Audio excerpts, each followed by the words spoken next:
Bom dia, a graça e a paz. Bom dia, Marisa. Bom dia, Carlão. Vamos daqui a pouco dar início. Vamos nos ajeitando aí.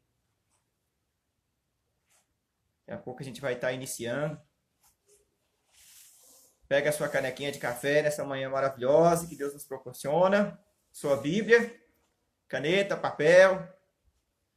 E vamos ter o nosso momento de reflexão aqui da palavra de EBD nessa manhã. Bom dia, Antônio, Marcinho, Domingos, Luiz.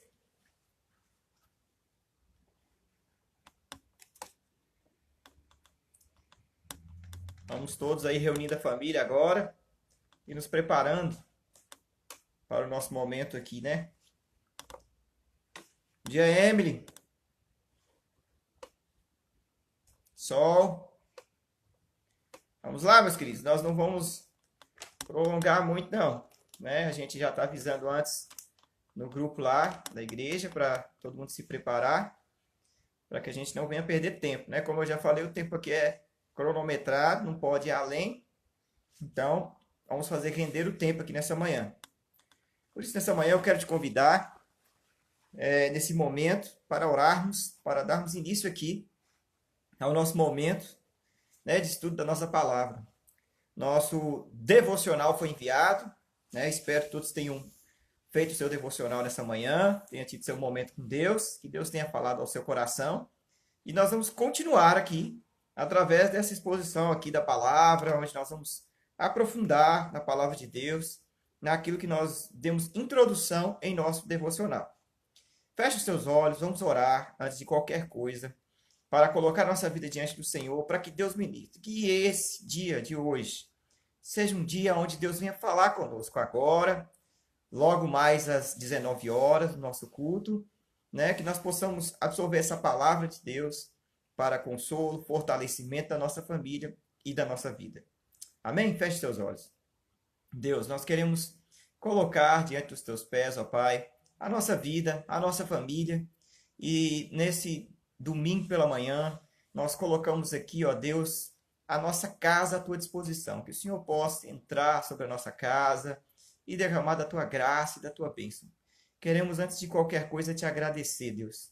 Te agradecer pela tua misericórdia, pelas tuas bênçãos, pelo teu sustento, pela tua provisão. Ainda que os dias sejam difíceis, o Senhor está presente e não temos dúvida acerca disso. Fala conosco, que teu Espírito Santo possa ministrar aos nossos corações nessa manhã, que possamos crescer um pouco na tua palavra, que possamos fortificar nessa palavra, no nome de Cristo Jesus. Amém. Amém? Vamos lá, livro de Lucas, capítulo 3, verso 1.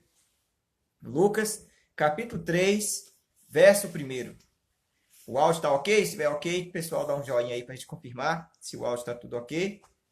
Todo mundo está chegando a todos aí.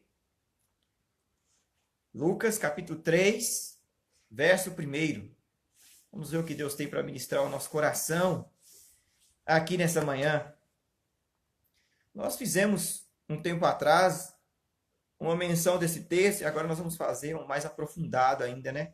Do que fizemos estudando ele aqui. Lucas, capítulo 3.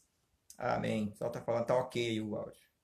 Lucas, capítulo 3, verso 1. Amém? Vamos lá? Abra sua Bíblia, reúna sua família nesse momento, para que possamos observar a palavra do Senhor aqui nessa manhã. Diz assim a palavra do Senhor: no 15º ano do reino de Tibério César, sendo Pôncio Pilatos governador da Judéia, Herodes tetrarca da Galileia, seu irmão Filipe tetrarca da região de Itureia e Traconites, e Lisânias tetrarca de Abilene, sendo sumos sacerdotes Anás e Caifás, veio a palavra de Deus a João, filho de Zacarias, no deserto. Ele percorreu toda a circunvizinhança do Jordão, pregando o batismo de arrependimento para remissão dos pecados, conforme está escrito no livro das palavras do profeta Isaías. Voz do que clama no deserto, preparai o caminho do Senhor, endireitai as suas veredas. Todo vale será aterrado e nivelado todos os montes e outreiros. Os caminhos tortuosos serão retificados e os escabrosos aplanados, e toda a carne verá a salvação de Deus. Dizia ele, pois, às multidões que saíam para serem batizadas: raça de víboras, que vos induziu a fugir da ira vindoura? Produziu, pois, frutos dignos de arrependimento, e não comeceis a dizer entre vós: temos por pai Abraão, porque eu vos afirmo que dez pedras Deus pode suscitar o filho de Abraão, ao filho Abraão. E também já está posto um machado à raiz das árvores. Toda árvore, pois, que não produzir bom fruto, é cortada e lançada ao fogo. Então as multidões o interrogavam, dizendo: que havemos, pois, de fazer? Respondeu-lhes: quem tiver duas túnicas, reparta com quem não tem, e quem tiver comida, faça o mesmo. Foram também publicanos para serem batizados e perguntaram: mestre, que havemos de fazer? Respondeu-lhe: não cobreis mais do que o estipulado. Também soldados lhe perguntaram: e nós, que faremos? E ele lhes disse: a ninguém maltratareis, não deis denúncia de falsas, nem contentai-vos uns com os vossos soldados. Amém? Bom, esse é o texto que nós lemos. A leitura nossa foi aqui em Lucas capítulo 3, do 1 ao 14. Deixa aberto aí a sua Bíblia, né? Nesse texto aí. E aí, conforme nós estamos caminhando, vá marcando aí na sua Bíblia o que formos explanando aqui, que você achar válido para a sua vida, que Deus está falando ao teu coração. Amém? Então vamos lá. Vamos começar aqui do verso 4, né? Conforme está escrito no livro das palavras do profeta Isaías: voz do que clama no deserto, prepare o caminho do Senhor, endireitai as suas veredas. Bom, vamos observar agora calmamente esse texto aqui nessa manhã. Nós vamos observar aqui esse texto em seus detalhes, na sua riqueza de conhecimentos e detalhes, na sua grandiosidade, para a vida de cada um de nós. Quem está no deserto que precisa de voz? Começamos aqui dessa pergunta olhando o verso 4. Quem está no deserto que precisa de voz não é João Batista. Esse texto está falando acerca de João Batista, mas é Deus. Quando João Batista diz: eu não sou o que vocês estão esperando, né, mais à frente, eu sou a voz do que clama no deserto, ele não disse que eu sou o que clama no deserto. Dizer que eu sou a voz o que clama no deserto é uma coisa. Dizer que eu sou a voz do que clama já se arremete a uma outra história. Então, ele é o porta-voz, ele é a voz do que clama. Deus está clamando no deserto, né? Não é o mérito dele, não é ele, mas ele, Deus, por intermédio dele, está falando. Ele é a voz, ou seja, esta voz é do próprio Deus que está clamando no deserto. Ele disse: eu sou a voz daquele que está clamando no deserto, né? E quem está clamando no deserto é Deus. E aí agora fica uma outra pergunta: mas por quê? Por que essa expressão, voz do que clama no deserto? Porque Deus não está clamando no templo. Seria mais interessante ouvirmos isso aqui, né? Deus mudou o seu endereço. Ele não está mais no templo. É isso aqui. O que nós estamos vendo aqui, nesse texto aqui, é uma palavra forte, é uma denúncia forte, é um protesto muito forte de algo errado que estava acontecendo. Lucas aqui está dizendo, aqui no texto de Lucas aqui, né? Está dizendo que o templo havia se corrompido, irmãos. Vemos isso porque ele diz que havia 2 sumos sacerdotes. Repare os detalhes do texto aí. Deixa a Bíblia aberta aí e vai acompanhando. Nós vamos ver a presença de 2 sumos sacerdotes aqui, Anás e Caifás. E Lucas se refere a eles como sumos sacerdotes. Não existe isso. A forma que foi colocada por Deus, a forma que foi instituída por Deus, é apenas um sumo sacerdote e não 2. Então já começa uma coisa errada. A gente já percebe que existe algo de errado aqui nessa história, né? Não existe isso. Só pode haver um. E ele tem que ser da descendência de Arão. Anás percebeu que o império tinha interesse de interferir na escolha do sumo sacerdote de Israel, né? Ele se oferece para fazer, como se diz, um ajeito, né? Ele primeiro e depois os seus 5 filhos e depois finalmente o seu genro Caifás. É esse o cenário que nós estamos vendo aqui. Então não é uma coisa aqui aonde Deus compactua com isso. Nós vemos aqui um cenário totalmente errado. É por isso que Deus está clamando no deserto.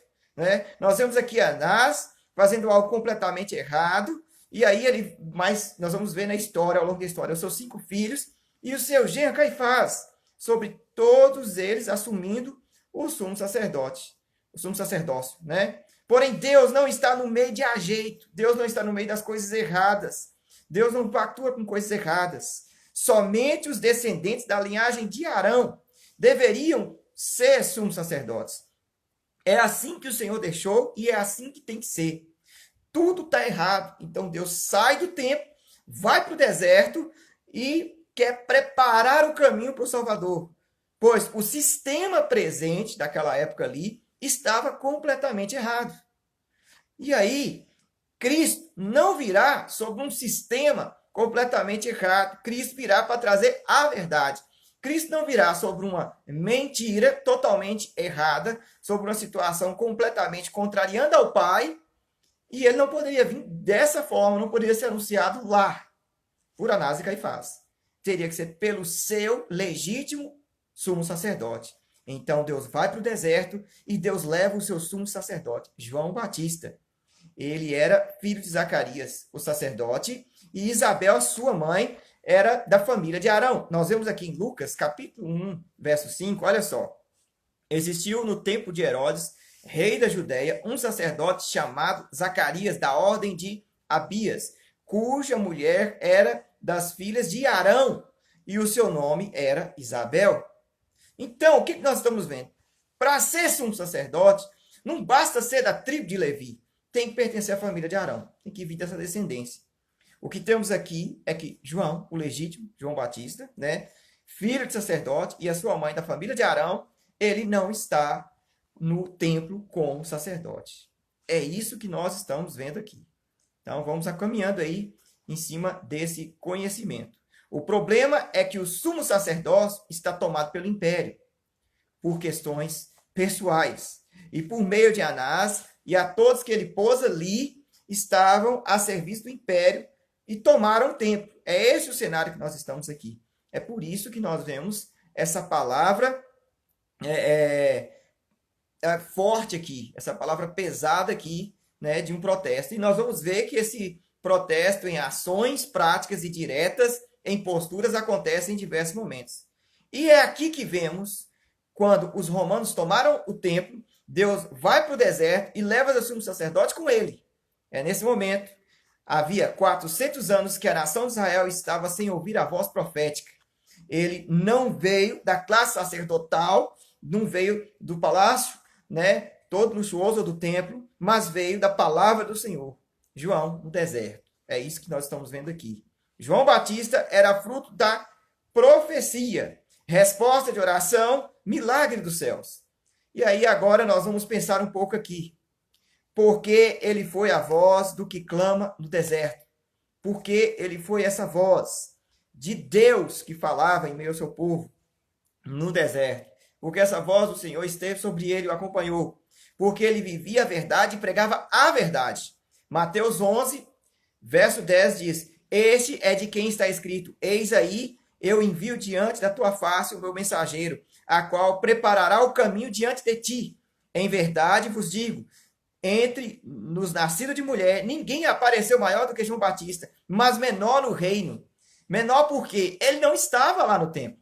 Ele não estava vestido com vestes sacerdotais, ele não comia as comidas do sacerdote, ele estava completamente no deserto, aquém da situação daquele momento. Anás e Caifás é que estavam nessa postura, e não João Batista. João não negocia a verdade, ele denuncia o pecado dos religiosos, dos soldados, do povo.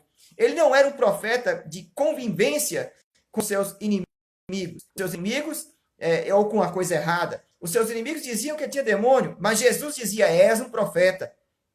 Né? Porque ele foi a voz do que clama no deserto. Porque ele era uma lâmpada que iluminava. Olha, João, livro de João, capítulo 1, verso 6, vai dizer: houve um homem enviado por Deus cujo nome era João. Esse veio como testemunha para testificar a respeito da luz, a fim de que todos vierem a crer por intermédio dele. Por que por intermédio dele? Porque ela é a voz do que clama no deserto. Ele não era a luz, mas era a lâmpada que iluminava. A luz estava sobre ele e iluminava a todos. Ele apontou para Jesus. Eis aí o Cordeiro de Deus, que tira todo o pecado do mundo. Convém que ele cresça e que eu diminua. Iluminou com intensidade enquanto caminhou. Porque ele foi a voz do que clama no deserto, irmãos. Porque ele não era o eco, mas era uma voz. Um eco repetitivo é uma coisa, mas a voz presente é outra história. João, capítulo 1, verso 23 diz: Então lhe respondeu: Eu sou a voz do que clama no deserto, endireitai o caminho do Senhor, como disse o profeta Isaías. João não apenas proferia a verdade, ele era a boca de Deus. Ele falava do poder de Deus. Hoje há muitas palavras, mas pouco poder. Essa é a verdade. As pessoas escutam belos discursos, mas não vemos vida, conversão, transformação, o poder transformador de Deus sobre as vidas.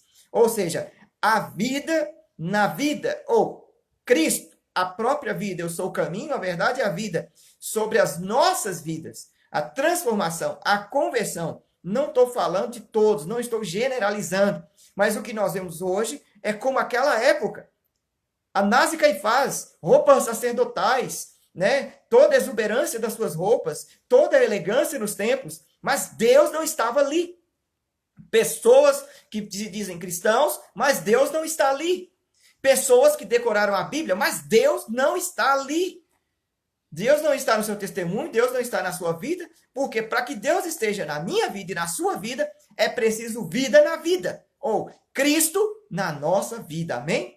Ele não era da elite sacerdotal, elegante, né, toda pomposa, ele não estava no templo, sabe? As roupas sacerdotais eram diferenciadas do povo, a roupa dele era um protesto contra a coisa errada que estava acontecendo, contra a maracutaia que estava acontecendo de Roma ali. Enquanto o sacerdote vestia as roupas caras, luxuosas, finas, ele usava pele de camelo. Enquanto o sacerdote estava no templo comendo as comidas sacerdotais, ele comia mel silvestre e gafanhoto. Ou seja, ele não colocou-se na postura da exaltação, porque aqueles que estavam nessa postura de exaltação, Deus não estava neles. E assim nós fazemos um paralelo e pensamos: o Rei dos Reis, Senhor dos Senhores, o maior de todos, Cristo Jesus, não veio montado num cavalo, mas entrou num jumentinho. Ele não veio num palácio, mas foi filho de um carpinteiro, de um homem e de uma mulher humilde. A expectativa da visão humana, a realidade da soberania de Deus. Deus não precisa das elegâncias e dos status, porque ele tem a essência do seu conteúdo poderoso. Ou seja, Deus opera na sua simplicidade e na totalidade do seu poder. Havia mais poder na sua vida do que sobre toda aquela estrutura, todo aquele luxo, toda aquela parafernália, vamos colocar assim, das roupas sacerdotais e daquilo que havia lá. Não que isso não fosse importante, a questão não é essa, é porque aquilo ali estava errado. E se aquilo ali está errado, Deus não está sobre isso. Não basta ser um eco, tem que ser uma voz. Não basta carregar a palavra, é preciso o poder da palavra na sua vida. Não basta ficar falando que você é cristão, que você decorou a Bíblia, que você sabe isso, que você sabe aquilo. Se você não vive, não basta falar aos homens, é preciso conhecer o Deus que se fala aos homens intimamente. É preciso uma volta para a presença de Deus em conversão, em quebrantamento e em transformação. Deus está chamando cada um de nós para viver uma vida de entrega a Ele, para repensarmos que tipo de cristianismo nós estamos vivendo. Nós somos, eu já falei isso e volto a repetir, a Bíblia que as pessoas estão lendo. Qual é o texto que as pessoas leem da sua vida? Nesse momento tão difícil que todos nós estamos inseridos. Nós somos aqueles homens e mulheres de fé, com palavras de esperança, vivendo o que falamos, ou falamos e não vivemos? Pense um pouco sobre isso. Anás e Caifás estavam no templo. Eles estavam com roupas sacerdotais, comiam a comida sacerdotal, estavam no templo, ministravam a palavra, mas a palavra não estava neles. Tudo estava errado. Deus está chamando para viver um chamado que Ele nos deu. É isso. Deus está nos convocando para deixar a vida de aparências, da superficialidade e começar a viver a profundidade da sua palavra, da sua vida. Ou o próprio Cristo profundo na sua essência, no seu caráter, na sua totalidade sobre a nossa vida, vida na vida, para transformar vidas. Amém? Deus parou todos nós. Nós temos que analisar todos os detalhes das coisas boas e ruins que nos acontecem e extrair delas o melhor possível para as nossas vidas. Nós não podemos desperdiçar nenhum segundo da nossa vida. Até 1 segundo da sua vida é extremamente valioso. Deus nos fala através de várias formas. Entenda isso. Deus parou a todos nós. E sabe para quê? Para um alinhamento com Ele, com a sua palavra. Cristo fez de nós todos sacerdotes. 1 Pedro 2,9 diz, vós sois geração eleita, sacerdócio real, sabe? Nação santa, povo adquirido, que fomos chamados das trevas para a maravilhosa luz. Nós fomos esse povo convocado. Nós somos os sacerdotes. A pergunta que Deus te faz é que tipo de sacerdote você é? Você é um Anás e Caifás ou um João Batista? O que nós somos? Porque ele foi a voz do que clama no deserto. Porque ele era um homem corajoso. Lucas 3,19 diz, mas Herodes, o tetrarca, sendo repreendido por ele, por causa de Herodias, mulher de seu irmão, e por todas as maldades que o mesmo Herodes havia feito. Olha só, João Batista não aplaudiu Herodes quando ele casou-se com a mulher do seu irmão. Ele não compactou com coisa errada, ele denunciou o pecado e a coisa errada. É isso que ele fez, ele denunciou o pecado do rei. Ele preferiu ser preso, ele preferia ser degolado, do que transgredir a verdade. Olha, eu não sei como é que você pensa que é a caminhada com Deus, não sei o que você pensa que é ser cristão, entregar a vida para Jesus, mas Cristo se declara a verdade. Como a verdade vai estar sobre a minha vida e eu vivo uma mentira, nós precisamos ser legítimos, filhos legítimos, cristãos legítimos, servos de Deus legítimos, e não falsos, como Anás e Caifás. Como Deus usou esse homem? Deus usou esse homem para aterrar os vales. É o que diz o verso 5. O vale é um buraco, um abismo na vida do povo. É um abismo, um buraco que faz separação. Sabe? O abismo da sua vida, a impureza, o desânimo, o comodismo, o mundanismo, os pecados. E o vale em questão aqui, o que acontece com ele? Faz separação de dois montes. Ou seja, falta de comunhão, a mágoa, as contendas, as maledicências, a separação, o pecado que nos separa de Deus, ou as duras provas que, ao invés de nos aproximar de Deus, talvez seja esse o seu contexto, nos faz afastar de Deus. E por que estamos afastando ao invés de aproximar? É porque nós não estamos absorvendo de Deus sobre a nossa vida. É isso. Entenda, Cristo é a verdade. E a verdade é pura, simples e direta. Nós não podemos viver uma mentira. Nós temos que viver a verdade. E a verdade se chama Cristo Jesus. O vale faz separação entre dois lugares, entre dois montes, sabe? Tudo isso faz separação de você e Deus. Pare de brincar com Deus. Agora, mais do que nunca, é um momento para pensarmos, refletirmos em toda a nossa trajetória. Talvez você priorizou várias coisas na sua vida ao invés de Deus. Sabe, eu sou o primeiro, e o povo da nossa igreja sabe disso, a incentivar os nossos jovens, os nossos adolescentes, a todos, a correr atrás, a construir o seu futuro, a projetar a sua vida profissionalmente, academicamente, mestrado, doutorado. Eu sou o primeiro a fazer isso, mas nada, absolutamente nada, fica no lugar de Deus.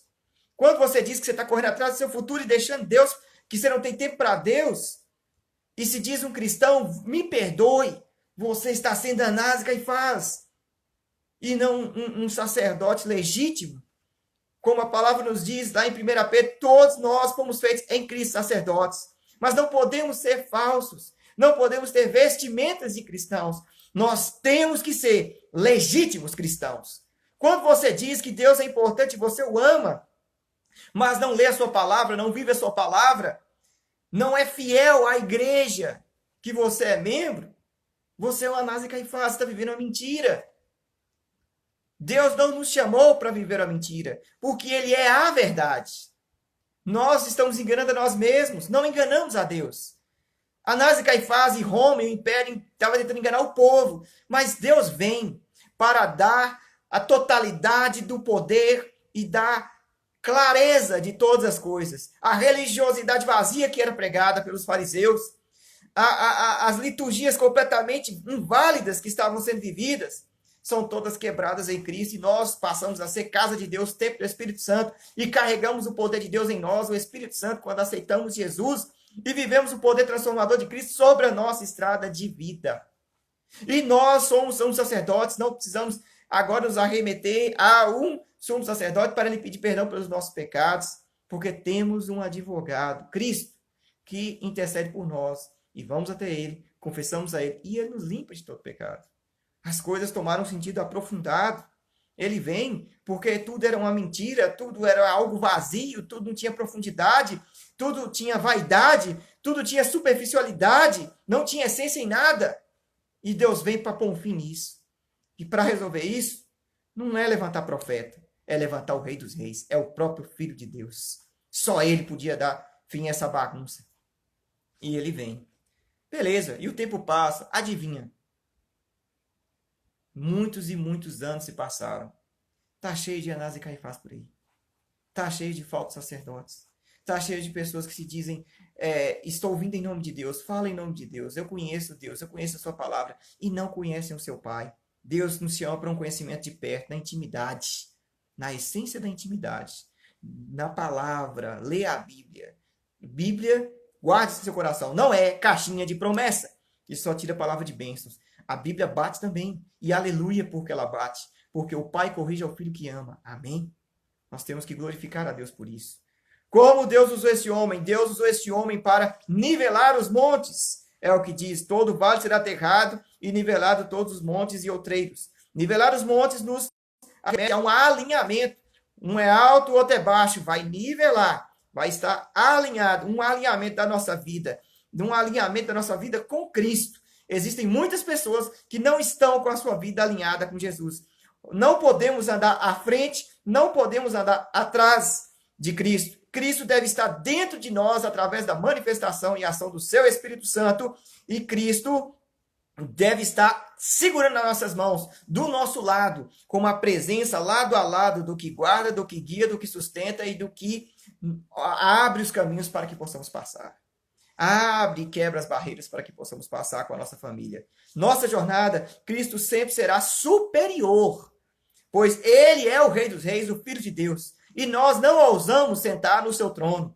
Mas, quando a palavra nos fala sobre alinhamento, quando Deus nos leva a pensar sobre alinhamento, é alinhamento das nossas vidas com a palavra, com a Bíblia. É um alinhamento onde nós colocamos a nossa vida lado a lado com a palavra, aplicando a palavra. Não somos apenas conhecedores da palavra, mas aqueles que vivem a palavra que lhe é pregada. Esse é o povo de Deus.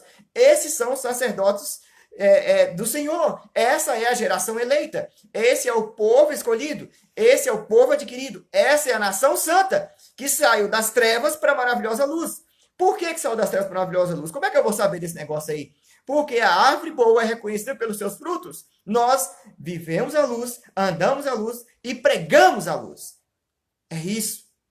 Nós temos vida. E como Cristo diz, vida em abundância. Não é qualquer vida. Por quê? Porque nós temos o autor da vida, a vida que é Cristo. Eu sou o caminho da vida, na nossa vida, para levar vida transformadora, libertadora, consoladora às outras vidas que perecem. É isso. Alinhamento. Alinhar é estar igual, lado a lado. Não é usurpar o trono, mas estar ao lado, alinhado. Deus espera que essa vida esteja alinhada. Pergunta, a sua vida está alinhada? Ou você está vivendo no pecado, na murmuração, no rancor, no ódio, no desespero, na tragédia, na destruição, nos vícios, atolado no pecado, aonde você é o Deus da sua vida, você é o autor da sua vida? Sabe o que acontece conosco? Quando nós não queremos alinhar a nossa vida. Me perdoe se você se verá nessa palavra. Entenda que eu não sou nada e ninguém. Estamos pedindo que o Espírito Santo ministre a minha primeiro e a sua vida. Amém? O que acontece quando nós não queremos ficar alinhados com a palavra? É porque a palavra está nos chamando para um compromisso. É porque a palavra está nos chamando para uma renúncia do pecado. É porque a palavra está nos chamando para um quebrantamento de uma mudança que eu não quero. É porque a palavra está nos chamando para um sacrifício, um renunciar. É o que a palavra está nos chamando para um compromisso que eu não quero dar. E quando isso acontece, quando esse é o cenário, e talvez agora você não está assim, mas vai lembrar de pessoas assim, o ser humano começa a dar desculpas. O ser humano começa a criar coisas. O ser humano começa a falar besteiras. E diz que fala em nome de Deus. Fala se você nunca ouviu uma pessoa assim. Pensa agora aí comigo. Começa a falar besteiras. Fala que a Bíblia diz isso, a Bíblia diz aquilo, e a Bíblia nunca falou aquilo que ele fala. O ser humano começa a pegar textos bíblicos, distorce os textos bíblicos e lê a Bíblia, não o que a Bíblia diz para ele, mas segundo o que ele quer que a Bíblia diga. Coloca a Bíblia sobre uma corrente e diz, fala o que eu estou mandando. Não é assim que funciona. A Bíblia diz assim, a voz da autoridade de Deus vem sobre mim. Eu baixo a cabeça quebrantada e digo, fala, Senhor, que eu lhe obedecer. Amém? Mas tem muita gente falando, fala o que eu mando. Eu quero que você fale o que eu estou pedindo, o que eu quero agora. Não é assim que funciona com Deus. E aí a gente distorce as coisas, sabe para quê? Para poder adequar Deus ao meu padrão. É isso. A gente quer fazer a jeito. A Nase Caifás aí, ó, a jeito. E aí a gente fala que a gente não precisa de ir na igreja, né? Porque para que ir na igreja? Não ter necessidade na igreja. Não estou falando da questão da quarentena, onde as igrejas estão fechadas, estão fazendo as lives. Eu estou falando que quando acabar isso, alguns vão querer dizer, como já diziam antes, que não há necessidade de estar lá em comunhão. Ou o texto, rasga da Bíblia, não fazer como alguns que não têm o costume de congregar. Não, não precisa disso. Aí nós vamos rasgar a Bíblia em alguns pecados que eu pratico, porque eu não quero viver aquele negócio de renúncia daquele pecado. Nós vamos rasgar a Bíblia nas áreas sentimentais, financeiras, emocionais, e aí vai. Eu quero ajeitar. Eu quero ajeitar, porque o meu sacerdócio é segundo ao que eu mando, ao que eu quero. Deixa eu te explicar uma coisa. O nosso sacerdócio é segundo o que determina a palavra de Deus. Se a Bíblia falou não pode, não faça, não pode, não faça. Se a Bíblia falou é errado, é errado. Se a Bíblia falou é certo, é certo. Se a Bíblia está nos falando você tem que praticar, você tem que praticar. Se a Bíblia diz rasgue isso da sua vida e renuncie e joga fora, rasga, renuncia e joga fora. Se a Bíblia fala, mas toma a tua cruz e me siga, toma a tua cruz e segue Jesus. O sacerdócio, a geração eleita, o sacerdócio real que temos em Cristo, não mudou dessa época de João Batista. É do jeito dele, da forma dele, do jeito que ele quer e do jeito que ele determina. Como Deus usou este homem? Deus usou este homem para endireitar os caminhos tortos. É isso que diz. Os caminhos tortos serão retificados e os escabrosos aplanados. É o que diz a palavra. Caminho torto se remete a fora de ordem. Se está torto, está fora da ordem do prumo que deveria se estar. Essa é a verdade. O que está fora de lugar na sua vida? Pensa um pouquinho aí. Seu matrimônio, seu casamento está uma bagunça. A sua casa, a sua família no geral. Antes fosse a disposição dos móveis, né? Antes fosse uma calça jogada na sala, uma cueca jogada para um lado de lá, né? Isso aí é fácil de arrumar. O problema é que talvez os relacionamentos estão completamente deteriorados dentro da sua casa, fora de ordem. A paz do seu lar está fora de ordem. O relacionamento com o seu cônjuge, com os seus filhos, estão fora de ordem. O seu estado, a sua saúde emocional, a sua saúde física está fora de ordem. Se sua vida está completamente torta porque está no pecado e fora de ordem, a ordem, qual é a régua que eu vou medir a inclinação dessa ordem? A Bíblia. Se sua vida está completamente fora de ordem devido ao pecado, devido ao distanciamento de Deus, devido a todas as questões trágicas, problemas, angústias, dores, se sua vida está completamente insubmissa a Deus e a sua palavra, se sua vida está em desordem, sua vida está no sofrimento. Essa é a verdade. Gerada pelo comando errado. Que comando? O seu. O meu comando. Nós não comandamos nada, sabe por quê? A Bíblia diz que eu e que você, eu sou pastor. Não muda nada. Você sabe o que a Bíblia diz de mim, que sou pastor, e de você? Não tem título. Não tem esse negócio de você bater no peito e agora falar, eu sou juiz, eu sou médico, eu sou policial, eu sou engenheiro, eu sou isso, eu sou aquilo. Nós somos servos. E servimos ao Rei dos Reis e Senhor dos Senhores. Ele manda, nós obedecemos. Amém? É assim. É assim. Sabe, o comando vem do alto. O comando vem do trono. O comando não é seu. O comando é de Deus. Não existe ajeito ou meio termo com Deus. O que é certo, o que é errado. Não seja um falso sacerdote, como Anás e Caifás. Seja legítimo, como João Batista. Se não há um sacerdócio legítimo, presta atenção nisso aqui. Ele vai para o deserto e deixa o templo. Foi isso que Deus fez. Deus vai para o deserto. Se você não é casa legítima, não adianta dizer que é cristão. Você pode ter batizado, pode ter exercido ministério da igreja, você pode falar que você é o apóstolo do poder, pastor do poder, vou falar aquela coisa mais pesada, além das ovelhas, né? O que você quiser, o discurso que você quiser. Se você recebeu a Cristo na sua vida e o Espírito Santo, frutos vão mostrar isso, porque você não está em Deus e ele não está em você. Aí ele vai para o deserto. Ele não está no templo. Por que ele não está no templo? Porque o povo, porque Anás e Caifás não está em Deus e Deus não está neles. Não está sobre a vida deles. E por quê? Anás e Caifás não está sobre a palavra. Eles falam da palavra, eles pregam a palavra, eles vestem roupas sacerdotais, ele come comida sacerdotal, ele está no templo, ele ministra, mas não adianta. Não é a aparência, meus queridos, é a essência de todas as coisas. Como Deus usou este homem? Deus usou este homem para aplanar os caminhos escabrosos. É o que diz a palavra. Caminhos escabrosos fala de algo que está fora do lugar, algo fora do lugar na sua vida devocional, no seu casamento, na sua família. Mas caminhos escabrosos querem se arremeter ao sentido da palavra de estrada esburacada. Né? É uma estrada que fica difícil passar, complicada de se passar, porque está esburacada. A palavra escabrosos se arremete a isso. Toda a estrada esburacada será aplanada, será restaurada. Na nossa vida, se a nossa vida está fora, entendeu? Se a nossa vida está fora do alinhamento de Deus, se nós abrirmos o coração para Cristo, ela será restaurada, restabelecida a passagem. Porque estamos esburacados em Cristo.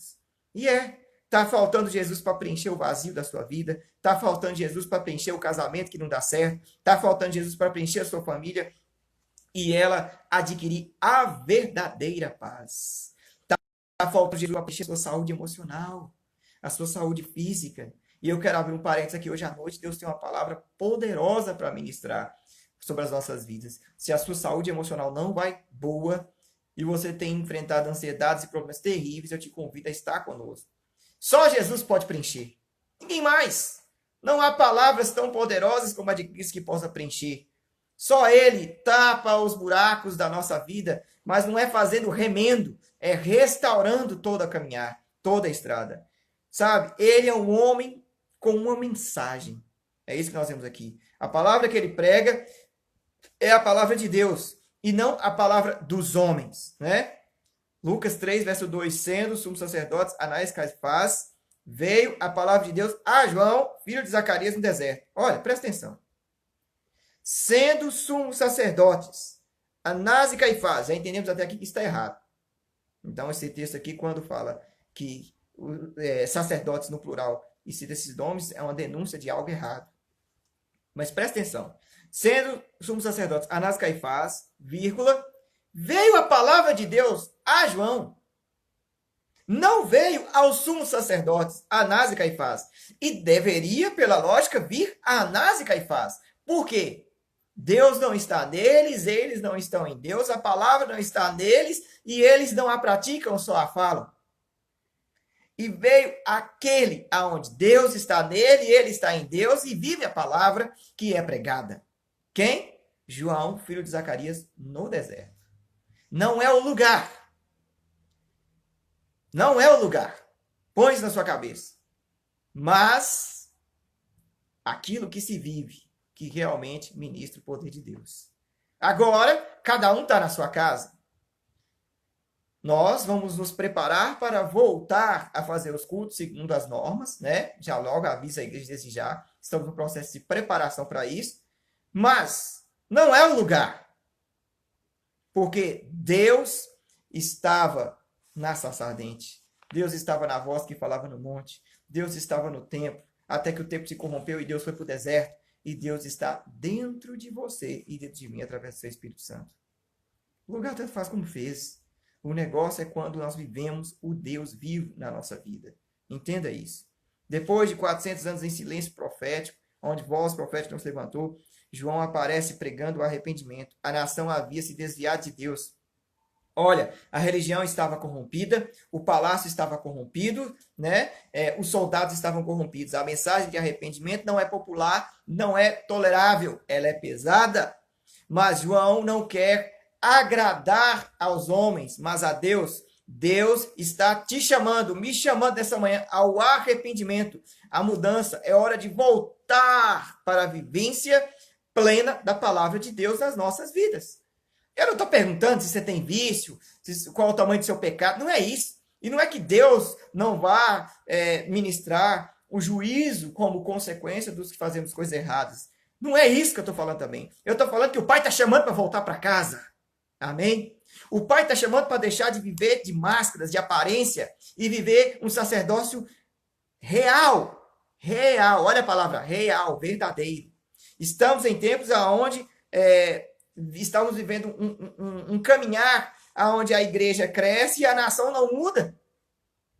Não há uma mudança violentamente forte sobre a nação, de acordo com o número de pessoas dentro de templos. Templos abarrotados, mas muitas vezes templos cheios de pessoas vazias. Não estou julgando, mas não é todos os casos, há exceções, mas a maioria acaba se arremetendo a isso. As pessoas estão entrando para um evangelho de conveniência, do que querem ouvir, não do que Deus manda dizer. Deus está chamando a matar o seu próprio ego, a mudar a si mesmo e a viver o evangelho. Voz do que clama no deserto, prepara o caminho do Salvador.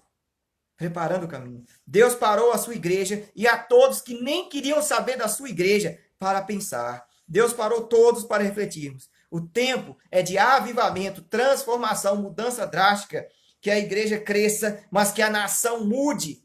Nunca se falou tanto em orar na nossa nação, vamos ser sinceros. Nunca se falou tanto em ler a palavra na nossa nação.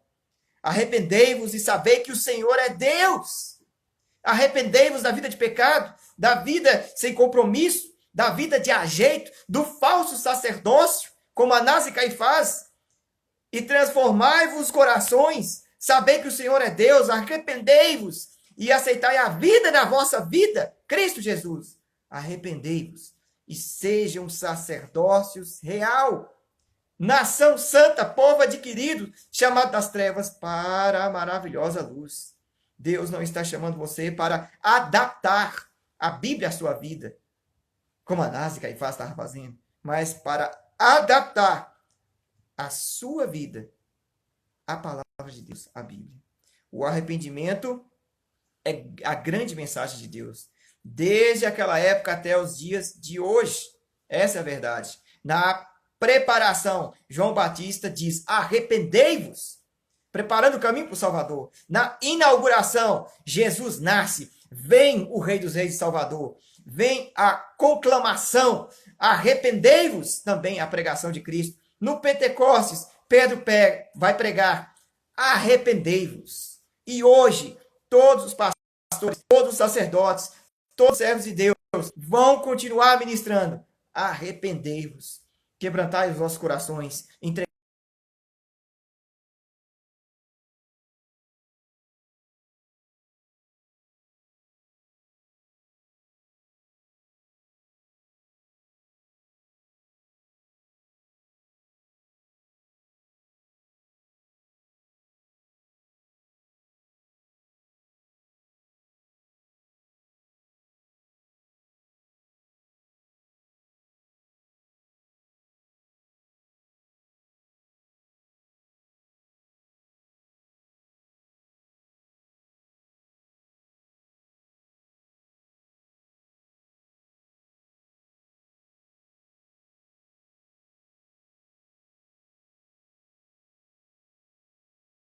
A mensagem de Deus é arrepender, é viver ou não, arrepender e morrer para si mesmo, para que a vida venha sobre a nossa vida. Entenda isso. A mensagem do Evangelho traz salvação e condenação aos que a rejeitam. Não é a minha opinião, é a Bíblia. O ímpio não permanecerá na congregação do justo, diz a palavra. Quem não estiver trajando as vestes nupciais da salvação não será salvo. Será lançado fora. A figueira sem fruto secou desde a raiz, é o que diz a palavra. A figueira estéril será cortada e lançada fora. A mensagem de Deus é um apelo, gente, a cada um de nós. Apelo de Deus para alcançar os religiosos, a multidão, os soldados, os publicanos. O que nós vemos aqui? Todas as classes, todas as raças, todas as tribos e todas as pessoas. Deus desnuda a todos nós, arranca as nossas máscaras, elas caem ao chão, frente ao Evangelho, frente à sua palavra, aonde nós enxergamos que somos miseráveis, pecadores, necessitados e temos que nos arrepender e precisamos ser transformados no sacerdócio real. O sacerdócio real, a nação santa. Deus diz, o machado está posto na raiz. Não dá mais para esperar. O tempo é agora, irmãos. O reino já chegou. Deus espera agora os frutos dignos de arrependimento. Temos produzido isso? É o que diz a palavra, frutos dignos de arrependimento. Vamos orar. Quero orar pela sua vida nesse momento. Voz do que clama no deserto. Prepara o caminho para o Salvador. Você precisa de salvação? Você precisa de salvação na sua vida? Você precisa de salvação no seu casamento, na sua família? Você precisa do agir da misericórdia de Deus na sua casa? Antes de qualquer coisa, nós temos que ter a este Deus, a Cristo. As demais coisas, o casamento, a família, a ansiedade, as angústias, as tristezas, serão supridas. Por quê? Porque, não esqueça, nós temos a vida na nossa vida, transformando a nossa vida. Por isso. E essa é a maior manifestação de glória e de poder de Deus sobre a minha vida e a sua. Qual é o maior milagre que Deus pode provocar na minha vida e na sua? Não é fazer o cego enxergar, o aleijado andar, o surdo ouvir. Não é ressuscitar um morto, mas é trazer vida à vida. Esse é o maior milagre. É agir de uma forma, de uma manifestação de poder, de uma forma tão gloriosa, aonde a nossa vida é tão transformada que em meio aos dias tão turbulentos e difíceis que vivemos, tenhamos paz. Paz em Cristo. Paz em Deus. Nada rouba a paz que Deus te dá. Porque a vida que Ele te dá não é como o mundo a dá, mas é transformadora, libertadora e curadora. Feche teus olhos. Vamos orar nesse momento. Eu quero pedir a você agora que apresente a sua vida aos pés do Senhor. Se curve diante do Rei.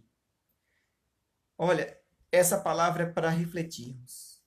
Nós somos sacerdócio real, nação santa, povo adquirido, chamado das trevas para a maravilhosa luz. É bonito falar isso, mas o Senhor quer saber se você realmente é sacerdócio real ou se você é um bando. Aí, como esse bando que apareceu lá, nessa palavra que lemos, como Anás e Caifás, que usam a roupa sacerdotal, estão no templo, comem a comida sacerdotal, falam da palavra, mas não vivem nada disso. Não adianta. Sabe, a vida funciona assim. Ou nós temos Cristo sobre nós e vivemos isso, ou estamos enganando a nós mesmos vivendo uma grande mentira. Nós não vamos enganar a Deus. Deus sabe. Como o próprio Salmo declara, de longe penetra em meu pensamento. Sabe do que eu vou falar antes da palavra me vir? A língua. Conhece o meu deitar e o meu levantar. Feche os teus olhos. Deus, nós queremos orar nesse momento e nós queremos fazer um concerto com o Senhor, Pai. Se nós não temos agido conforme a tua palavra, nós estamos alinhados com a tua palavra, Deus. Que o Senhor e o teu Espírito Santo complete essa mensagem falando ao nosso coração. Que possamos fazer uma volta para os teus braços. Que possamos entender que sem ti nada somos. Não adianta querer falar, meu Deus, que somos detentores do conhecimento bíblico e dominamos ele se não vivemos ele. Não queremos ser como Anás e Caifás, mas queremos ser legítimos. Não falsos, mas legítimos. Queremos Deus em nós, Deus através de nós, Deus manifestando o seu poder no nosso coração. Mais do que nunca agora, cada um de nós precisamos do refrigério de alma e de espírito, da força que só o Senhor pode nos dar, do poder que só o Senhor pode derramar, da estrutura que só o Senhor consegue ministrar, do milagre na nossa família, na nossa vida que só o Senhor opera. Ninguém mais. Sozinho não conseguiremos. Não podemos viver uma mentira, uma fachada, mas temos que viver um sacerdócio legítimo. Nós temos que viver, meu Deus, a tua palavra e aplicar sobre a nossa história de vida. Por isso abrimos o coração, recebemos o Senhor no nosso coração, voltamos no reconciliamento com o Senhor se deixamos de caminhar os teus caminhos, que o Senhor levanta o abatido, que o Senhor reestabeleça a fé que foi embora, a esperança que foi tragada, as forças que foram consumidas, que o Senhor volte a visão naqueles que estão cegos pelo pecado, cegos pela frustração, cegos pelo desânimo, cegos pelo cansaço.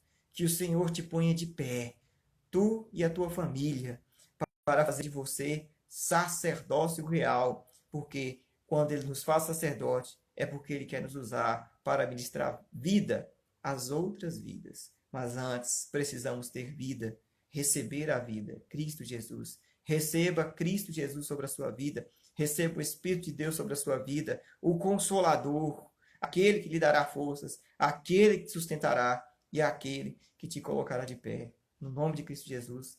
Amém. Amém. Amém, meus queridos. Deus abençoe a cada um de vocês. Fica o convite aqui. Às 19 horas nós teremos uma mensagem especial para todos. Convidem pessoas que estão precisando ouvir uma mensagem de Deus, que estão precisando de reanimar a sua fé, a sua força, as suas estruturas. Deus quer nos falar acerca disso. Se você entrou agora no final e não nos acompanhou desse estudo aqui desde o começo, nós vamos salvá-lo aqui, né, no Instagram, e aí você volte e pegue ele desde o começo. Eu tenho certeza que você será bastante edificado, né, com esta palavra que preparamos com todo carinho, segundo a revelação do Senhor, para a sua vida e a vida da sua família. Agradecemos a todos que estão conosco, né, que não são da nossa igreja, que estão nos acompanhando sempre aqui em nossas lives, né? Fica esse convite para logo mais às 19 horas você se preparar, organizar a sua família para ouvir mais da palavra de Deus ao seu coração. Eu não tenho nada para dizer, mas o Espírito Santo tem para me dizer e a te dizer. Amém? Então, te vejo logo mais, que você tenha um domingo abençoado na presença do Senhor. Um beijo no coração de toda a sua família e da sua vida. Que Deus te faça sacerdote real, verdadeiro e legítimo, e não falso. Viva a intensidade do poder de Deus. Deus abençoe. Até logo mais. Grande abraço de toda a família pastoral.